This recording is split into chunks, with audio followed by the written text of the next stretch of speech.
பிஸ்மில்லாஹிர்ரஹ்மானிர்ரஹீம். நம்ம நோன்புல இருக்கறனால, நோன்பு சம்பந்தப்பட்ட விஷயங்கள்ல ரஷாத் இந்த ஸ்பெசிஃபிக் வீடியோல வந்துட்டு எசென்ஷியல்ஸ் ஆஃப் இஸ்லாம், இஸ்லாத்தின் முக்கியத்துவங்கள், 5 தூண்கள், 5 பில்லர்ஸ் ஆஃப் இஸ்லாம் பத்தி சொல்றாங்க. இன்ஷாஅல்லாஹ் ஃபர்ஸ்ட் நோன்பை கவர் பண்ணிட்டு நான் முதல்ல இருந்து வரேன். ஜஸ்ட் நான் இன்ட்ரோடக்ஷன், அந்த என்ன டாபிக், அந்த படத்தை மட்டும் இன்ஷாஅல்லாஹ் போட்டு காமிச்சிட்டு நேரா நோன்புக்கு போயிடுறேன். பிஸ்மில்லாஹிர்ரஹ்மானிர்ரஹீம்.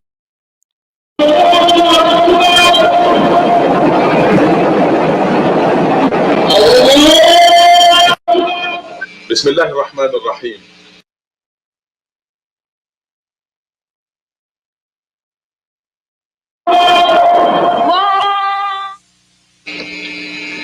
The third pillar of Islam is fasting. இஸ்லாத்தின் மூணாவது தூணா நம்ம ஃபாஸ்டிங், ஷியாம் இருக்கு. In Arabic, siyam. God commands us to fast during 1 month of the year. அல்லாஹ் நம்ம கட்டளையிட்டு இருக்காங்க வருஷத்துல ஒரு மாதம் நம்ம நோன்பு இருக்கணும்னு. And it is the 9th month of the lunar calendar. Lunar calendar, Hijri calendar, நிலாவை பேஸ் பண்ணி நடக்கக்கூடிய அந்த கேலண்டர்ல 9வது மாதம் ரமதான் நம்ம நோன்பு இருக்கணும். Now, I'm smiling because there is a tremendous test in this system where the lunar year is shorter than the solar year. இப்போ நான் ஏன் சிரிக்கிறேன்னா, இந்த விஷயத்துல ஒரு ட்ரெமாண்டஸ், ஒரு பிரம்மாண்டமான ஒரு சோதனை டெஸ்ட் இருக்கு. அது என்னன்னா, இந்த லூனார் இயர், ஹிஜ்ரி கேலண்டர், நிலவை பேஸ் பண்ணி வைக்கிற அந்த கேலண்டரும், அந்த கேலண்டர் நம்ம சோலார் இயர், சூரியனை பேஸ் பண்ணி நம்ம நடைமுறையில வைக்கிறோம்ல, 365 நாள் இருக்கு, அந்த கேலண்டரை கம்பேர் பண்ணும்போது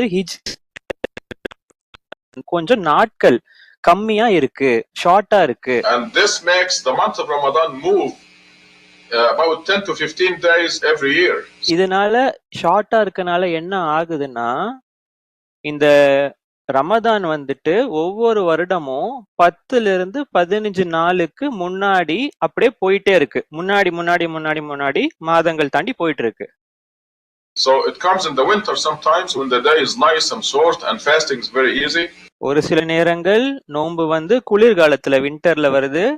காலை பொழுது, சூரியன் இருக்கிற பொழுது ரொம்ப சின்னதாவும், ரொம்ப நமக்கு கிளைமேட் ஏத்ததாவும், ரொம்ப சுருங்கிய அளவுல நோம்போட நேரங்கள் இருக்கு. And moves to the summer where the days are very long, 16 hours or more sometimes, and the day is hot. எங்க போது அப்படியே குளிர்காலத்துல இருந்து ஒரு சில வருடங்கள்ல நோன்பு சம்மர்ல வருது. அப்போ 16 மணி நேரம் சூரியன் இருக்கு. அந்த நாள் ரொம்ப வெப்ப மிக்கதாவும் இருக்கு நமக்கு நோன்பு அந்த டைம்ல. And you can't eat or drink during this long period. இந்த லாங் பீரியட் 16 மணி நேரத்துல நம்மளால அருந்தவோ சாப்பிடவோ முடியாது. And a lot of people will drop out. They will not fast. அப்போ நிறைய மக்கள் என்ன பண்றாங்க, நோன்பு கை விட்டுறாங்க. அவங்களால நோன்பு வைக்க முடியறது இல்ல. Even though nobody dies by not eating or drinking for 24 hours. எப்படியுமே யாருமே 24 மணி நேரம் சாப்பிடாம இருக்கிறதுனால இறந்து போயிட மாட்டாங்க. But some people will drop out and you can see that the system is designed to. ஆனாலுமே இறந்து போலங்கறனாலுமே ஒரு சில பேரை நோன்பு கை விட்டுறாங்க. So who will fast and will obey God's commandment no matter how long the day is. இந்த system, அல்லாஹ் வச்சிருக்க இந்த சிஸ்டம் எப்படி இருக்குன்னா, ஒருவர் எந்த காலகட்டத்திலும் அல்லாஹ்வோட கட்டளை கீழ்ப்படிஞ்சு நோன்பு வைப்பாங்க. This changing of the day from short and cold to long and hot days will show us who are the dropouts. இந்த மாதிரி விண்டர், குளிர்காலத்துல அந்த காலை பொழுது, சூரிய பொழுது ரொம்ப சுருங்கியதாகவும் இதமாவும் இருக்கு. அதுல இருந்து என்ன ஆகுது, ரமதான் ஒரு சில நேரங்கள்ல சம்மர்ல ரொம்ப வெப்பமானதாகவும் மாறுது. இது என்ன, இப்படி இந்த சிஸ்டம், அல்லாஹ் வச்சிருக்க சிஸ்டம் என்ன காமிக்குதுன்னா, யாரு டிராப் அவுட் ஆயிடுறாங்க, அல்லாஹ்வின் கட்டளைக்கு கீழ்ப்படியாம யாரு நோன்பு கை விட்டுறாங்க. Who will fast only if the day is short and nice and cold. அவங்க என்ன பண்றாங்க, அந்த நாள் ரொம்ப சின்னதாவும் அந்த காலை பொழுது ரொம்ப இல்ல சூரிய பொழுது ரொம்ப இதமாவோ குளிர்காலத்துல மட்டும்தான் அவங்க நோன்பு வைக்கிறாங்க. So this is the second pillar of Islam, fasting during the month of Ramadan, the 9th month of the Islamic calendar. இஸ்லாத்தோட 9வது மாதமான இந்த ரமதான், இதுதான் 3வது பில்லர் ஆஃப் இஸ்லாம்.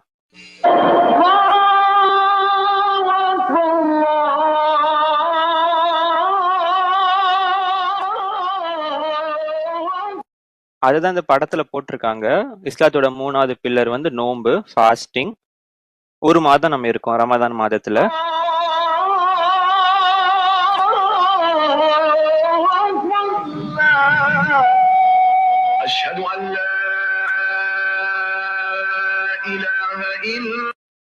டான் விடியற் காலையிலிருந்து சூரிய அஸ்தமனம் வரைக்கும் முஸ்லிம்கள் உண்ணவோ பருகவோ இல்ல எந்த விதமான தாம்பத்திய உறவோ வச்சுக்க கூடாது ரமதான்ல.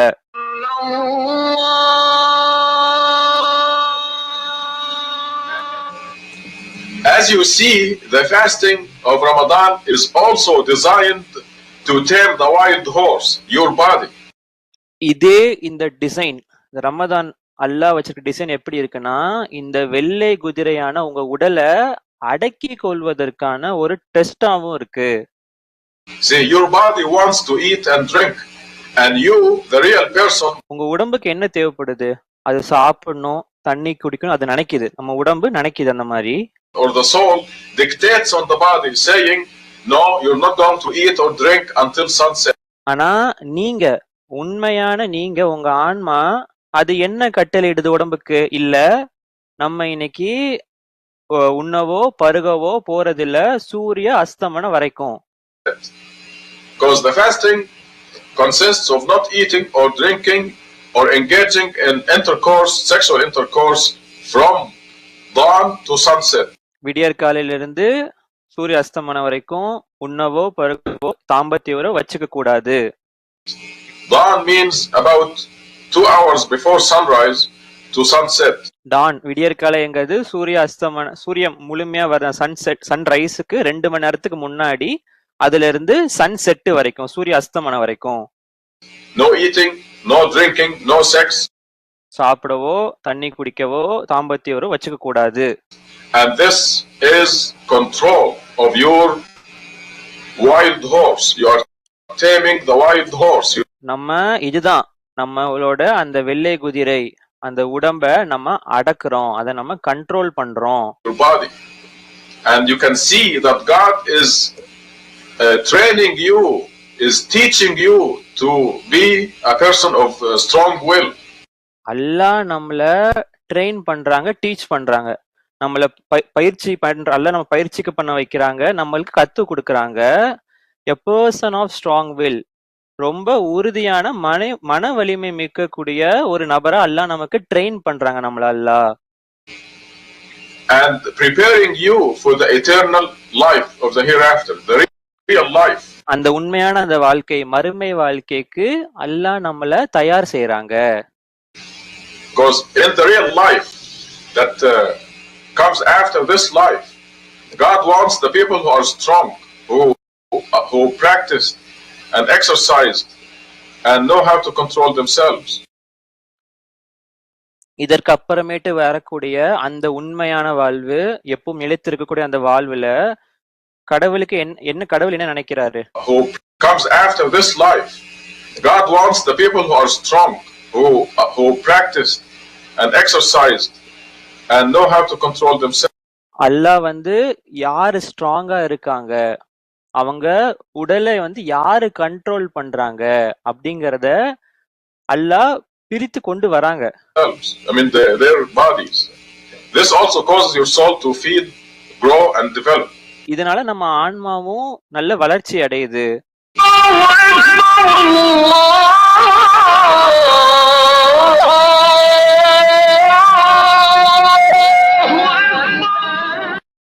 நோன்பு என்ன பண்ணுது? Fasting makes you the boss, not your body. நீங்க உண்மையான நீங்க ஆன்மா, உங்க ஆன்மா வந்து ஆன்மா போடுற கட்டளைய உடம்பு கேட்கணும். ஆன்மா தான் பாஸ் இங்க. The soul commands the body to control itself. ஆன்மா வந்து உடலுக்கு வந்து தன்னை கட்டுப்படுத்திக்க வேண்டும் என்ற கட்டளையை ஆன்மா கொடுக்குது.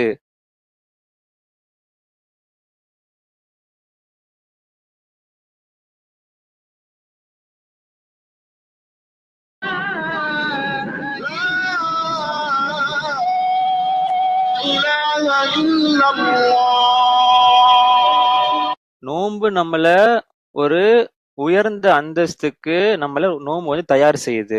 அந்த உண்மையான மறுமை வாழ்க்கையில நிலைத்திருக்கிற வாழ்க்கைக்கு நோன்பு நம்மள ப்ரிப்பேர் பண்ணுது.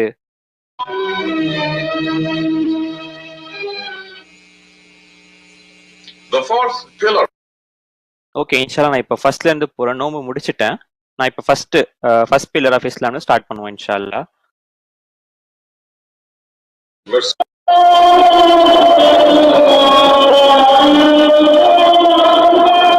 Bismillah ar-Rahman ar-Rahim. In the name of God, most gracious, most merciful. Islam actually began with the first man, the first human being, Adam. பிஸ்மில்லாஹ் ரஹ்மான் ரஹீம். அல்லாவின் பெயரால் மிக்க அருளாளர் மிக்க கருணையாளர். இஸ்லாம் எப்ப தொடங்கியது? அந்த முதல் மனிதர் ஆதம் அப்பையிலிருந்து இஸ்லாம் தொடங்கி விட்டது. He was the first messenger of God. He brought to his children and grandchildren the message of worshiping God alone. அல்லாவை மட்டும் வழிபட வேண்டும் என்ற செய்தியை ஆதம் வந்து அவரோட குழந்தைகளுக்கும் பேர குழந்தைகளுக்கும் ஆதம் வந்து கொண்டு வந்தாரு. And this is Islam. இதுதான் இஸ்லாம். Submitting to God, worshiping God alone. அல்லாஹ்வுக்கு மட்டும் அடிபணிதல், அல்லாவை மட்டும் வழிபடுதல், இதுதான் இஸ்லாம். A series of messengers after Adam brought the same message, worship God alone. ஆதமுக்கு அப்புறமேட்டு வந்த ஏராளமான தூதர்களும் இந்த செய்தியை தான் கொண்டு வந்தாங்க, அல்லாவை மட்டும் வழிபட வேண்டும். The first commandment in the Bible, the message of Moses, the message of Jesus, the messages of all the prophets of Israel. ஈசா நபிக்கு வழங்கப்பட்ட முதல் கட்டளை, தோரால இருக்க முதல் கட்டளை, மோசஸ்க்கு வழங்கப்பட்ட முதல் கட்டளை, David, Solomon, and so on. மற்ற நபிமார்களுக்கும் தாவூதுக்கு சாலமனுக்கு is one and the same. The first commandment, worship God with all your heart, all your body, and all your soul. அவங்களுக்கு வழங்கப்பட்ட கட்டளை எல்லாருக்குமே ஒரே கட்டளை தான், முழு மனதோட நம்ம அல்லாவை மட்டும் வேண்டும். Worship God alone.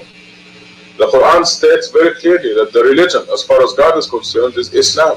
குர்ஆன் இது ரொம்ப தெளிவா சொல்லுது, அல்லாஹ்வை பொறுத்த மட்டும் மார்க்கம் என்கிறது இஸ்லாம் மட்டும்தான். So there is only one religion as far as God is concerned. So அல்லாஹ்வை பொறுத்த மட்டும் ஒரே ஒரு மார்க்கம் தான். If you want to be more specific, the original prophet of Islam is Abraham. ரொம்ப குறிப்பிட்டு நம்ம சொல்லணும்னா இஸ்லாத்தோட உண்மையான அந்த தூதர் தந்தை நம்ம Ibrahim.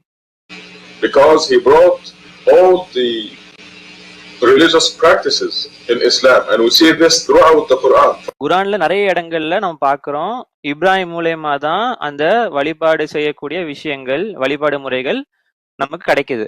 For example, in Surah 21 verse 73, Surah 21 verse 73 tells us that Abraham was the original source of course God is the original source of everything, but Abraham delivered to us the salat prayer, the contact prayers, and the zakat charity. 21:73 நிச்சயமா அல்லாஹ் தான் எல்லாத்துக்கும் மூலாதாரம். ஆனா அந்த வசனத்துல வந்து இப்ராஹிம் மூலமா சலாத்தையும் ஜக்காத்தையும் கொண்டு வந்திருக்காங்க, அல்லாஹ் வெளிப்படுத்துறாங்க விஷயத்தை நம்ம பார்க்கிறோம். This is in Surah 73 verse 21, and we see this also with the fasting, the Hajj pilgrimage. All the practices of Islam came to us through the Prophet Abraham. Ibrahim மூலமா தான் வழிபாடின் மற்ற விஷயங்கள், நோன்பு, ஹஜ் எல்லாமே வந்திருக்கிறத நம்ம பார்க்கிறோம். The Prophet Muhammad contributed the message, the scripture of Islam, which is the Quran. Mohammed என்ன பண்ணாரு, இறுதி வேதமான இந்த குர்ஆனை வந்து அவர் கான்ட்ரிபியூட் பண்ணிருக்காரு.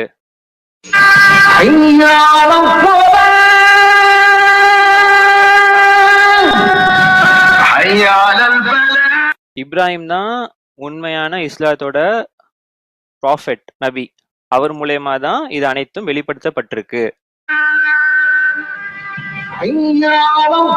அவர் மூலமா தான் எல்லா ரிலீஜியஸ் டியூஸ்டிஸ், மார்க்க சடங்குகள் எல்லாமே அவர் மூலியமா தான் நம்ம கொண்டு வரப்பட்டிருக்கு.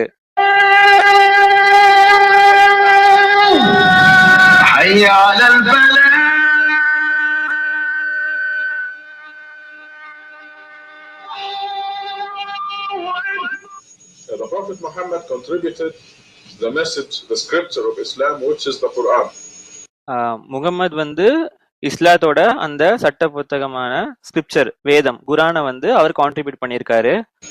God revealed the Quran to us through the Prophet Muhammad. அல்லாஹ் தன்னுடைய வேதத்தை குரானை வந்து முகமது மூலமா அல்லாஹ் வெளிப்படுத்தியிருக்காங்க. The Prophet Muhammad was born in the year 570 AD and அவர் எப்போ பிறந்தார் முகமதுனா 570.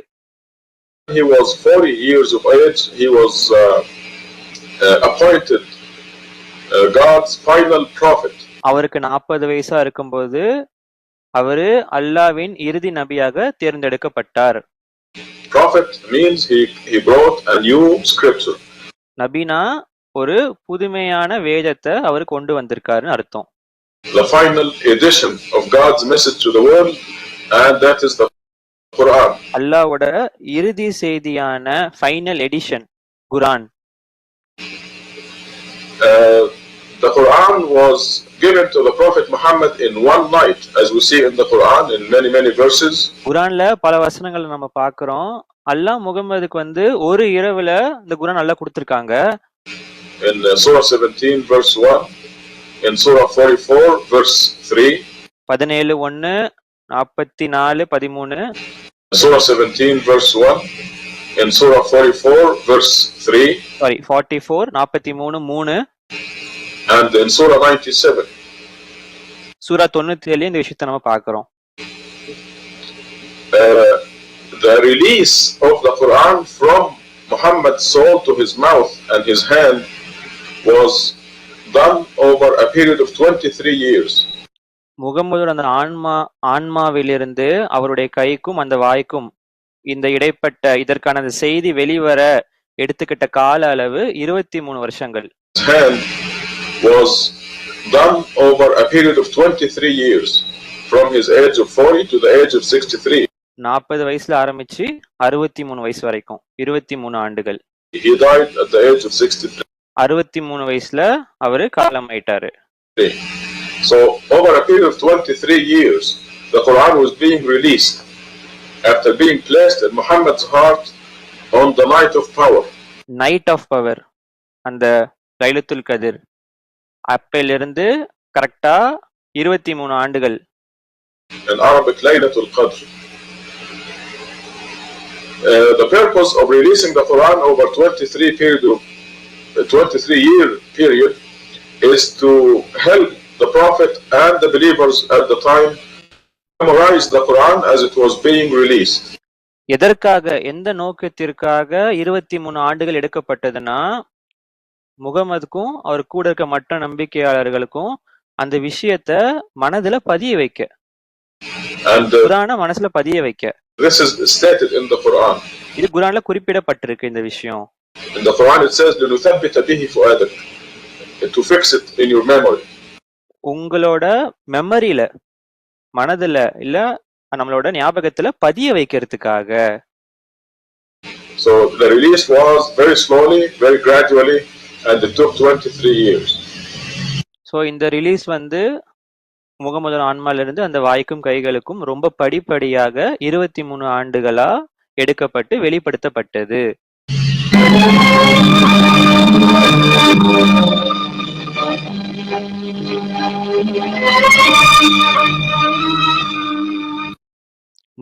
நபி முகமதோட கொடுக்கப்பட்ட வேலை ரோல் என்னன்னா இந்த அல்லாஹ்வின் இறுதி செய்தியான குரானை சேர்ப்பிப்பது.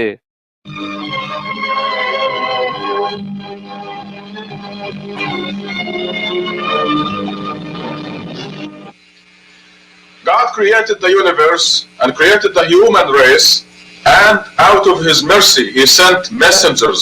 அல்லாஹ் இந்த பிரபஞ்சத்தை படைச்சாங்க, மனிதர்களை படைச்சாங்க. அல்லாஹ்வின் கருணையின் வெளிப்பாடா அல்லாஹ் தூதர்களையும் அனுப்பிச்சாங்க. And books to tell us about him. வேதங்களையும் அல்லாஹ் அனுப்பிச்சாங்க அல்லாஹ்வை பத்தி சொல்றதுக்காக. All these messengers And all the books that God sent to us preach one and the same religion. அல்லாஹ்வோட எல்லா தூதர்களும் அல்லாஹ் அமிச்ச எல்லா வேதங்களும் பிரீச், அது சொல்ற ஒரே விஷயம், போதனை பண்ற ஒரே விஷயம் ஒன்னே ஒண்ணுதான். The first was preach one and the same religion. The first messenger was Adam himself, the father of all humanity.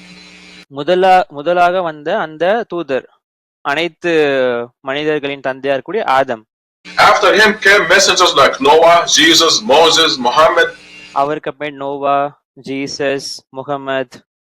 Muhammad was the last prophet bringing the last scripture. Muhammad தான் இறுதி நபி, இறுதி வேதத்தை கொண்டு வந்தாரு. The Quran. And in the Quran we find everything we need. குர்ஆன்ல நமக்கு தேவையான எல்லா விஷயமும் இருக்கு.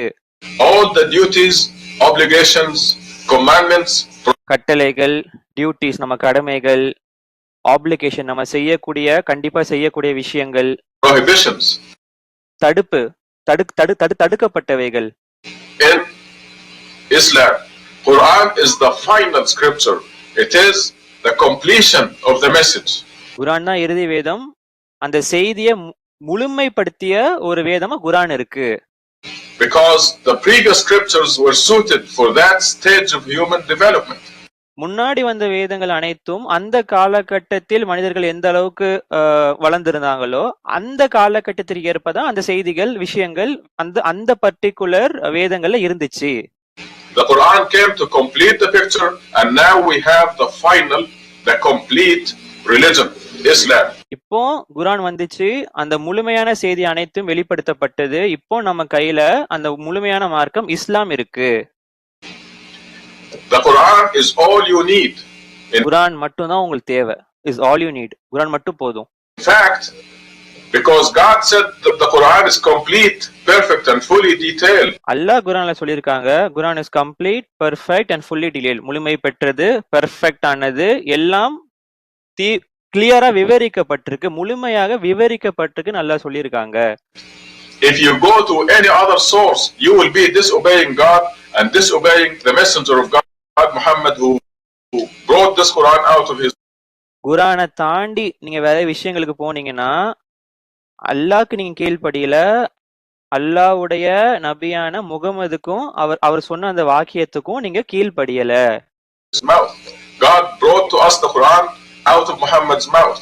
அல்லாஹ் இந்த குர்ஆனை முகமதின் வாய் மூலமா நமக்கு கொடுத்திருக்காங்க. You will be disobeying God and disobeying Muhammad if you follow any other sources besides the Quran. குர்ஆன் பக்கத்துல குர்ஆனை தாண்டி வேற விஷயத்தை பண்ணோம்னா அல்லாஹ்க்கு நம்ம கீழ்ப்படியல, முகமதுக்கு நம்ம கீழ்ப்படியல. And specifically I mean sources like hadith, sunnah and all the other books and things that the traditions and the customs in. குறிப்பிட்டு சொல்லணும்னா ஹதீத், சுன்னா, invented.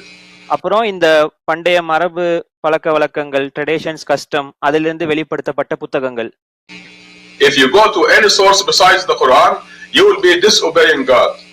Because clearly God says in Surah number 6, verse 114, for example, that the Quran is fully detailed. You don't need anything else. 6:114 அல்லாஹ் கிளியரா சொல்லிட்டாங்க, குர்ஆன் fully detail நல்லா சொல்லிட்டாங்க, வேற எதுவும் தேவையில்லைன்னு சொல்லிட்டாங்க. இதை தாண்டி குர்ஆனை தாண்டி வேற ஏதாச்சும் நம்ம போனோம்னா நம்ம அல்லாஹ் கீழ்ப்படியலங்கிறது அர்த்தம். God says in verse 19 of Surah number 6 that the Quran is what was given to Muhammad to deliver to the world, and it is the only source for religious guidance. 6:19 முகமதுக்கு அளிக்கப்பட்ட ஒரே விஷயம் குர்ஆன் மட்டும்தான். Religious world, and it is the only source for religious guidance and religious education. மார்க்கத்தின் guidance, நம்ம பின்பற்ற வேண்டிய விஷயங்கள், religious teachings, மார்க்கத்தின் கிடைக்க வேண்டிய அந்த படிப்பினைகள், இது ரெண்டுமே குர்ஆன்ல இருந்து மட்டும்தான் நம்ம சோர்ஸ் பண்ணணும். The Quran tells us exactly what the essentials of Islam are. குர்ஆன்ல இஸ்லாத்தின் அந்த முக்கியத்துவங்கள், அந்த பில்லர்ஸ் ஆஃப் இஸ்லாம் பத்தி குர்ஆன் கிளியரா சொல்லுது. And they are very quickly, I'm going to go into details of these later on. Number 1, நான் இப்போ உங்களுக்கு குவிக்கா சொல்லிடுறேன். ஃபர்ஸ்ட் என்னது? To believe in God alone You do not have any other idols. You are devoted to God alone. முதல்ல அல்லாஹ்வுக்கு மட்டும் நம்ம நம்பணும். வேற எந்த கூட இணை துணைகளும் வச்சுக்க கூடாது. அல்லாஹ்க்கு மட்டும் நம்ம அர்ப்பணிக்கணும் நம்ம. And this is represented by the Shahada, the first so-called pillar of Islam. Let us go along with that idea. இததான் ஷஹாதா, முதல் பில்லர் ஆஃப் இஸ்லாம், இஸ்லாத்தின் முதல் தூண்ல நம்ம சொல்றோம். The first pillar of Islam is the Shahada. And the Shahada is stated in the Quran in Surah number 3, verse 81. Excuse me, it's verse 18. Surah 381, sorry இல்ல 318. அதுல ஷஹாதா என்னன்னு அல்லாஹ் கிளியரா குறிப்பிட்டிருக்காங்க. 3 verse 18. 318. It says, Shahid Allahu means God bears witness, annahu la ilaha illa hu, that there is no God except He. ஷஹீத் அல்லாஹு அன்னஹு லா இலாஹா இல்லல்லா, அவரை தவிர வேறு கடவுள் இல்லை. And also the angels and those who possess knowledge. இவ்வாறே மலக்குமார்களும் எவர் ஞானம் உடையவர்கள், இன்டெலிஜென்ட் உடையவர்களோ அவங்களும் இதைதான் சொல்றாங்க. Will make this shahada. அவங்களும் இந்த ஷஹாதா தான் சொல்லுவாங்க. Which is La ilaha illallah or Ashhadu an la ilaha illallah. This is the first pillar in Islam. Surah number 3, verse number 18. 3:18 இஸ்லாத்தின் முதல் தூண் லா இலாஹா இல்லல்லா. The Shahada, the first pillar of Islam is La ilaha illallah. If you want to make it complete, then you say Ashhadu an la ilaha illallah. I bear witness that there is no God except Allah. நீங்க ஃபுல்லா சொல்லணும்னு நினைச்சீங்கன்னா அஷ்ஹது அல்லா இலாஹா இல்லல்லா, The one நான் சாட்சி பகர்கிறேன் அந்த உண்மையான அல்லாஹ்வை தவிர வேறு கடவுள் இல்லை என்று. God. Now, don't add anything else. Some people who imitate old inventions and old traditions. இது கூட நீங்க எதையும் சேர்த்துறாதீங்க. ஏன்னா ஒரு சில பேர் வந்து அந்த பண்டைய மரபுகள், பழக்க வழக்கங்கள்ல அடிப்படையில ஒரு சில விஷயத்தை சேர்க்கிறாங்க. Will say Ashhadu an la ilaha illallah and then they make another shahada that Muhammad is a messenger of God. அஷ்ஹது அல்லா இலாஹா இல்லல்லா சொல்லிட்டு பக்கத்துல இன்னொரு ஷஹாதாவையும் சொல்றாங்க, முகமது வந்து அல்லாஹ்வுடைய தூதர் அப்படின்னு சொல்றாங்க. Know that Muhammad is a messenger of God. நமக்கு நிச்சயமா தெரியும் அவர் வந்து அல்லாஹ்வுடைய தூதர் தான்ங்கிறது. But if you inject this in the shahada, this ruins everything. ஆனா நமக்கு தெரியும் முகமது அல்லாஹ்வுடைய தூதர், நமக்கு தெரியும். இப்ப நீ ஷஹாதால சேர்த்து சொன்னீங்கன்னா மொத்த விஷயமும் பாலாயிரும். Because now you don't have God alone. You put an idol, Muhammad, next to God. ஏன்னா இப்ப நீங்க வந்து அல்லாஹ் மட்டும் சொல்லல, அல்லாஹ் பக்கத்துல இன்னொருத்தவரை இணைச்சு நீங்க சொல்றீங்க. And this is, by the way, is a very strong prohibition in the Quran. இப்படி சொன்னீங்கன்னா இத வந்து குர்ஆன் படி நம்ம பார்க்கும்போது ஒரு ஸ்ட்ராங்கான, ஒரு கடுமையான இந்த விஷயத்துக்கு தடை இருக்கு இப்படி சொல்றதுக்கு. That you put any other name besides the name of Allah, the name of God. We find this in Surah number 39, 45. You must say, you must devote yourself to God alone. You don't 39:45 நம்மள நம்ம அல்லாஹ்வுக்கு மட்டும்தான் முழுமையா நம்மள அர்ப்பணிக்கணும். not idolize Muhammad and put him next to God. This will be going against God and against Muhammad. நீங்க அப்படி சேர்த்து முகமது அல்லாஹ்வுடைய தூதர்னு சொன்னீங்கன்னா அல்லாஹ்வுக்கு எதிராகவும் அல்லாஹ்வுடைய நபிக்கு முகமதுக்கு எதிராகவும் நீங்க செய்யற விஷயமா இருக்கும். So the first pillar of Islam is shahada, la ilaha illallah. So first pillar, இஸ்லாத்தின் முதல் தூண் வந்து லா இலாஹா இல்லல்லா மட்டும்தான். இதையும் படிச்சிடுறேன். First pillar of Islam is worshipping God. அல்லாஹ்வை மட்டும் வழிபட வேண்டும் என்பதுதான் இஸ்லாத்துடைய முதல் பில்லரா தூணா இருக்கு. இத நம்ம சாட்சி பகர்வது மூலமா நம்ம இத வந்து எக்ஸ்பிரஸ் நம்ம வெளிப்படுத்துறோம். லா இலாஹா இல்லல்லா, no God except one God. 3:18 கரெக்டான ஸ்டேட்மெண்ட் எல்லாம் கொடுத்திருக்காங்க. No God except one God, லா இலாஹா இல்லல்லா 3:18 இருக்கு. Shahada. ஓகே, இன்ஷால்லா நேரம் ஆயிருச்சு. நம்ம தொடர்ந்து அடுத்த இதுல பார்ப்போம். அஸ்ஸலாமு அலைக்கும்.